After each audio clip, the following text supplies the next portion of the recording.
Welcome top news today. Do you want your medical treatment to be based on science? The Trump administration disagrees. It has now banned the top U.S. public health agency, the Centers for Disease Control and Prevention (CDC), from using 7 words or phrases: vulnerable, entitlement, diversity, transgender, fetus, evidence-based, and science-based. Prominent public health advocates have expressed outrage. For example, Sandro Galea, an epidemiologist and dean of the Boston University School of Public Health, tweeted, "This is astonishing. It would be a parody of a flailing effort to limit the effectiveness of public health if it did not suggest a real problem." 7 words. Rush Holt, CEO of the American Association for the Advancement of Science, stated that, among the words forbidden to be used in CDC budget documents are evidence-based and science-based. I suppose one must not think those things either. Here's a word that's still allowed: ridiculous. No wonder they're outraged. Such censorship is a direct blow at the essence of science, accurately describing the physical world around us. Science is the best method that we as human beings have of figuring out the truth of reality, and wishing away the facts by trying to substitute them with alternative facts will greatly impede scientific progress. In addition to directly attacking the basis of science, these measures will cause many more people to get sick and die.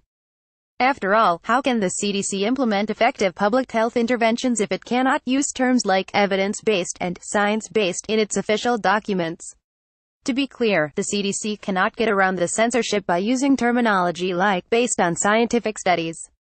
In fact, the Trump administration directed the CDC to replace science-based and evidence-based with CDC bases its recommendations on science in consideration with community standards and wishes. So apparently it wants doctors to shift away from treating people based on the best scientific research, and instead use the fuzzy standard of community wishes. Unfortunately, non-specialists, community members, are too easily fooled by false but emotionally appealing claims. For instance, the homeopathy industry is a multi-billion-dollar business. Homeopathy is based on the false claim of the benefit of superdiluted substances and the principle of like cures like. While it has been debunked by hundreds of studies, people still want to believe in magic-like cures. Homeopathy is not harmless, yet despite the fact that it kills people every day, only recently has the federal government taken steps to address this problem. But under the new guidelines, these steps could be rolled back, and the CDC might have to take homeopathy under consideration. For another example, consider the false claim that vaccines cause autism. This belief is spread widely across the U.S., and leads to many people failing to vaccinate their children against diseases like measles. While measles was practically eliminated in the U.S. by 2000, in recent years outbreaks of measles have been on the rise in the U.S., driven by parents failing to vaccinate their children in a number of communities. Donald Trump has frequently expressed the false view that vaccines cause autism, and we should be very concerned about this being one of the community wishes taken under consideration.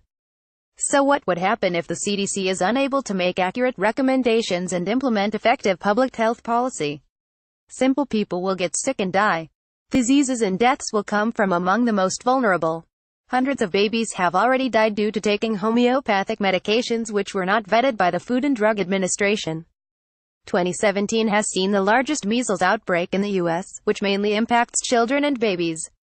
Facing outrage from the scientific community, the CDC Director Brenda Fitzgerald, appointed by the Trump administration in July, has tried to push back against the reporting by claiming that there are no banned words. However, she specifically did not refute the original report from the Washington Post of the list of censored words, and further reporting indicated that the ban was communicated from the CDC higher-ups verbally in the form of "you may wish to do this or say this." Of course, we all know what our bosses mean when they say, "you may wish to do this," and no amount of spin will cover up the reality of science censorship. Further supporting evidence of a ban, other officials at the Department of Health and Human Services (HHS), of which the CDC is a part, indicated they received a similar list of banned words. Many more children and babies will get sick and die as a direct result of the Trump administration's censorship of science. However, these deaths will not be visible, just like the hundreds of thousands of deaths from pollution every year in the U.S. are not visible. Because it is very, very difficult to trace an individual's death to a specific polluter, the polluters get off scot-free with killing thousands of people every year. The Trump administration has already taken very many steps that will result in thousands more people dying from pollution every year by rolling back government protections on pollution. Its steps in censoring the science on public health will result in many, many more children, babies, and adults getting sick and dying. Yet because it will be incredibly difficult to trace a specific baby's death to the Trump administration's censorship, it will also get off scot-free. We can wring our hands and express our outrage, and there's definitely a benefit to doing so. You can join the conversation on Twitter by using the hashtag #CDC7words and simply 7 words an email, write, and call your federal elected officials to reverse this censorship, as well as the attacks on environmental protections.